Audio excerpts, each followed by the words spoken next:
নমস্কার বন্ধুরা, তোমরা দেখছো স্বপ্নপূরণ এডুকেশন চ্যানেল। আমরা প্রতিদিনের মতন আজকেও নিয়ে চলে এসেছি কিছু গুরুত্বপূর্ণ প্রশ্ন ও উত্তর নিয়ে বাংলায় গুরুত্বপূর্ণ প্রশ্ন উত্তরগুলো প্রতিদিন পাওয়ার জন্য আমাদের চ্যানেলটি লাইক, কমেন্ট, শেয়ার এবং সাবস্ক্রাইব করে দিও। সাবস্ক্রাইব করে বেল আইকনটি প্রেস করে নিও, তাহলে নতুন নতুন ভিডিও নোটিফিকেশানগুলো তোমরা খুব সহজেই পেয়ে যাবে। এবং আপকামিং পরীক্ষার জন্য এই সব প্রশ্ন উত্তরগুলো কিন্তু খুব গুরুত্বপূর্ণ, তাই ভুলেও কেউ ভিডিওটা স্কিপ করো না, পুরো ভিডিওটা অবশ্যই মনোযোগ সহকারে দেখো। এবং নতুন যারা আমাদের চ্যানেলে প্রশ্নোত্তরের ভিডিওগুলো দেখছো তারা অবশ্যই লাইক, কমেন্ট, শেয়ার এবং সাবস্ক্রাইব করতে ভুলো না। সাবস্ক্রাইব করে বেল আইকনটি প্রেস করে নিও এবং তোমরা অবশ্যই কমেন্ট বক্সে উত্তরগুলো কমেন্ট করে যাওয়ার চেষ্টা করো এবং সর্বশেষে কমেন্ট বক্সে কমেন্ট করে জানিও কটি উত্তর সঠিক করেছো। তাই অযথা সময় নষ্ট না করে চলে আসি আজকে আমাদের প্রথম প্রশ্নে। আজকের প্রথম প্রশ্ন, বিনা বাদক হিসাবে কোন গুপ্ত শাসকের পরিচয় পাওয়া যায়?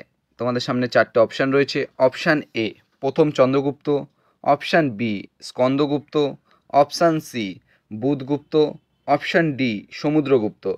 এখানে চারটে অপশানের মধ্যে সঠিক উত্তরটি হয়ে যাবে অপশান ডি সমুদ্রগুপ্ত। বিনা বাদক হিসাবে সমুদ্রগুপ্ত গুপ্ত শাসকের পরিচয় পাওয়া যায়। পরবর্তী প্রশ্ন, কাকে হিন্দুস্তানের তোতা পাখি বলা হতো? Option A Kabir, option B Tansen, option C Amir Khusrau, option D Badayuni. এখানে সঠিক উত্তরটি হয়ে যাবে অপশান সি আমির খসরু। আমির খসরুকে হিন্দুস্তানের তোতা পাখি বলা হতো। পরবর্তী প্রশ্ন, সাতবাহন সাম্রাজ্য কোথায় গড়ে উঠেছিল? Option A Maharashtra, option B Andhra Pradesh, option B Andhra অঞ্চল, অপশান সি কোঙ্কণ অঞ্চল, অপশান ডি কলিঙ্গ। এখানে চারটে অপশানের মধ্যে সঠিক উত্তরটি হয়ে যাবে অপশান বি অন্ধ্র অঞ্চল। সাতবাহন সাম্রাজ্য অন্ধ্র অঞ্চলে গড়ে উঠেছিল। পরবর্তী প্রশ্ন, কোন সম্রাট মহারাজা ধীরাজ উপাধি গ্রহণ করেছিলেন? Option A Ashoka, option B প্রথম Chandragupta, option C Samudragupta, option D Kanishka. এখানে সঠিক উত্তরটি হয়ে যাবে অপশান বি প্রথম চন্দ্রগুপ্ত। প্রথম চন্দ্রগুপ্ত সম্রাট মহারাজা ধীরাজ উপাধি গ্রহণ করেছিলেন। পরবর্তী প্রশ্ন, প্রাচীন ভারতের কোথায় সর্বোত্তম রেশম উৎপাদন হতো? Option A Ujjayini, option B Kaushambi, option C Varanasi, option D Takshashila. এখানে চারটে অপশানের মধ্যে সঠিক উত্তরটি হয়ে যাবে অপশান সি বারাণসী। প্রাচীন ভারতের বারাণসীতে সর্বোত্তম রেশম উৎপাদন হতো। পরবর্তী প্রশ্ন, প্রাচীন ভারতের কোন লিপি ডান দিক থেকে বাম দিকে লেখা হতো? Option A Brahmi, option B Nandinagari, option C Sharada, option D Kharosthi. এখানে সঠিক উত্তরটি হয়ে যাবে অপশান ডি খরষ্টি। প্রাচীন ভারতের খরষ্টি লিপি ডান দিক থেকে বাম দিকে লেখা হতো। পরবর্তী প্রশ্ন, কার সময়কালে মথুরা শিল্প চরম উৎকর্ষে উন্নতি হয়েছিল? Option A Harshavardhana, option B Ashoka, option C Kanishka, option D Chandragupta Maurya. এখানে সঠিক উত্তরটি হয়ে যাবে অপশান সি কনিষ্ক। কনিষ্কের সময়কালে মথুরা শিল্প চরম উৎকর্ষে উন্নতি হয়েছিল। পরবর্তী প্রশ্ন, রুদ্রদামন কোন বংশের রাজা ছিলেন?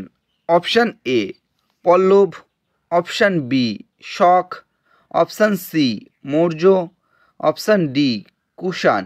এখানে সঠিক উত্তরটি হয়ে যাবে অপশান বি শক। রুদ্রদামন শক বংশের রাজা ছিলেন।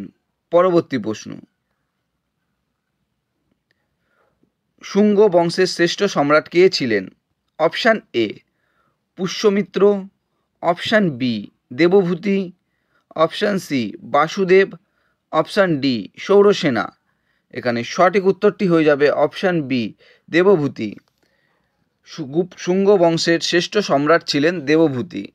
পরবর্তী প্রশ্ন, প্রাচীন ভারতের যবন হিসাবে চিহ্নিত করা হতো। তোমাদের সামনে চারটে অপশান রয়েছে। অপশান এ পার্সিকদের, অপশান বি গ্রিকদের, অপশান সি মুসলমানদের, অপশান ডি সকল বিদেশিদের। এখানে সঠিক উত্তরটি হয়ে যাবে অপশান বি গ্রিকদের। প্রাচীন ভারতের যবন হিসাবে চিহ্নিত করা হতো গ্রিকদের। পরবর্তী প্রশ্ন, মহাভাষ্য গ্রন্থের লেখক কে?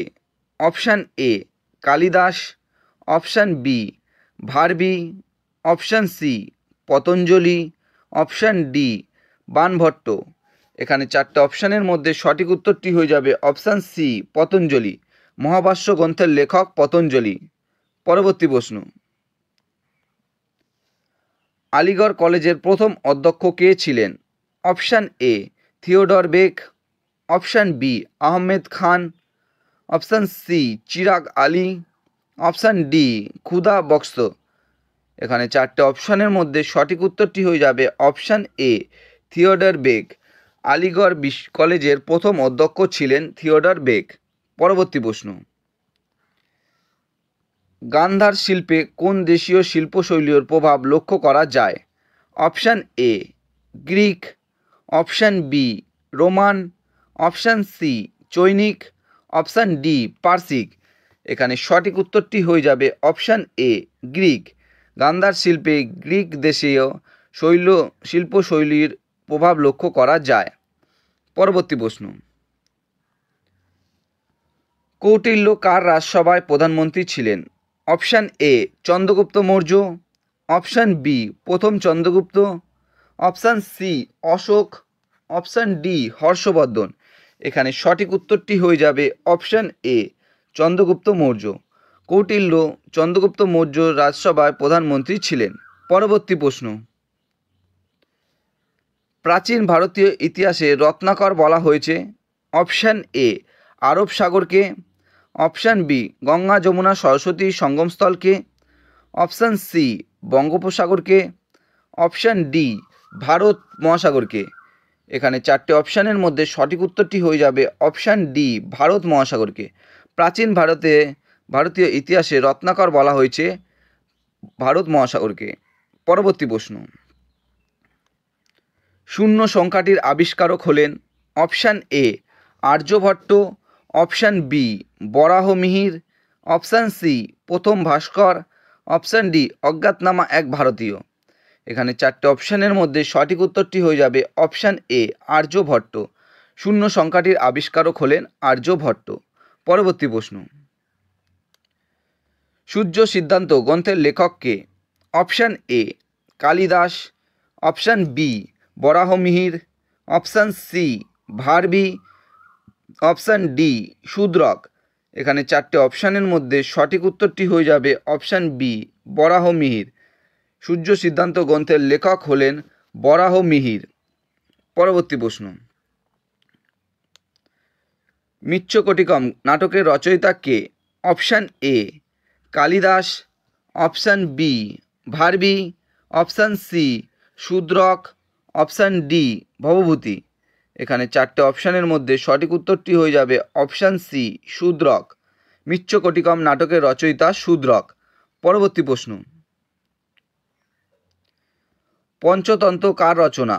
Option A Kalidasa, option B Banabhatta, option C Vishnu Sharma, option D Kalhana. এখানে চারটে অপশানের মধ্যে সঠিক উত্তরটি হয়ে যাবে অপশান সি বিষ্ণু শর্মা। পঞ্চতন্ত্র বিষ্ণু শর্মার রচনা। পরবর্তী প্রশ্ন, বাংলার কোন গভর্নর আত্মহত্যা করেছিলেন 1774 সালে? তোমাদের সামনে চারটে অপশান রয়েছে।